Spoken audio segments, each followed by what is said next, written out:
वज़ीर-ए-आज़म का मुसल्लह अफ़वाज के सरबराहान और वफाकी वज़रा के हमरा ISI हेडक्वार्टर्स का दौरा, सलामती की सूरत हाल का जायजा।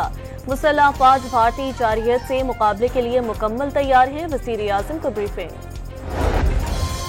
वज़ीर-ए-आज़म ने पाक भारत कशीदा सूरत हाल पर काबीना का खुसूसी इजलास कल तलब कर लिया। काबीना अरकान को मुल्क की दाखिली और सरहदी सिक्योरिटी पर ब्रीफिंग दी जाएगी।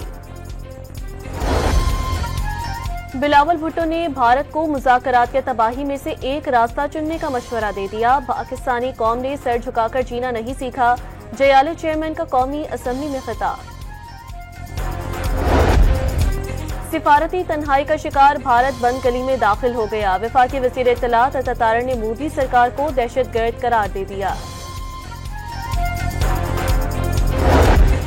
और मच में सिक्योरिटी फोर्सेस की गाड़ी के करीब धमाके में 7 अहलकार शहीद हो गए। सदर और वज़ीर-ए-आज़म का इजहार अफसोस। वज़ीर-ए-आज़म का मुसल्लह अफ़वाज के सरबराहान और वफाकी वज़रा के हमरा ISI हेडक्वार्टर्स का दौरा, सलामती की सूरत हाल का जायजा। मुसल्लह अफ़वाज भारतीय जारहियत से मुकाबले के लिए मुकम्मल तैयार हैं, वज़ीर-ए-आज़म को ब्रीफिंग।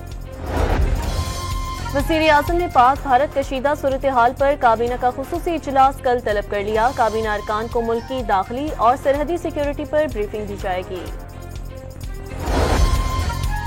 बिलावल भुट्टो ने भारत को मुज़ाकरात के तबाही में से एक रास्ता चुनने का मशवरा दे दिया। पाकिस्तानी कौम ने सर झुकाकर जीना नहीं सीखा, जयाले चेयरमैन का कौमी असम्बली में खिताब।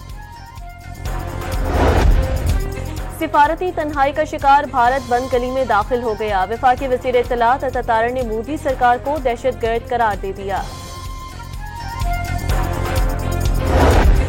और मच में सिक्योरिटी फोर्सेस की गाड़ी के करीब धमाके में 7 अहलकार शहीद हो गए। सदर और वज़ीर-ए-आज़म का इजहार अफसोस।